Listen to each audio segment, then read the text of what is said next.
আমাদের একটু দর্শক প্রশ্ন করেছেন, কবরে গিলাফ চড়ানো, গম্বুজ নির্মাণ করা ইত্যাদির ব্যাপারে শরীয়ত দৃষ্টিভঙ্গি কী? প্রিয় দর্শক, দেখুন, কবরে গিলাফ চড়ানো কিংবা কবরের মধ্যে গম্বুজ নির্মাণ করা, এটা আমরা আমাদের সালাফ থেকে বা পূর্বসূরীদের থেকে এ ধরনের কোনো বৈধতার দলিল পাই না।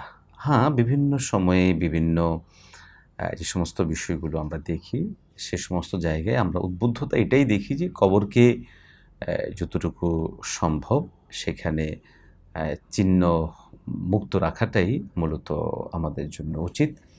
কারণ অনেক সময় দেখা যায় যে কবরকে কেন্দ্র করেই বিভিন্ন ধরনের শরিয়া গর্হিত অনেক কাজের উদ্ভাবন ঘটে। যদি কবরের মধ্যে আলাদা আবহ দেয়া হয়ে থাকে, যেমনটা আমরা দেখেছি বাংলাদেশে বিভিন্ন মাজার গড়ে উঠেছে বিভিন্ন পীরদেরকে কেন্দ্র করে। তো হয়তোবা অনেক পীর এমন আছেন যারা ভালো ছিলেন, তাদের মধ্যে কোনো বেদাতি কার্যক্রম ছিল না, শিরিক ছিল না, কুফর ছিল না।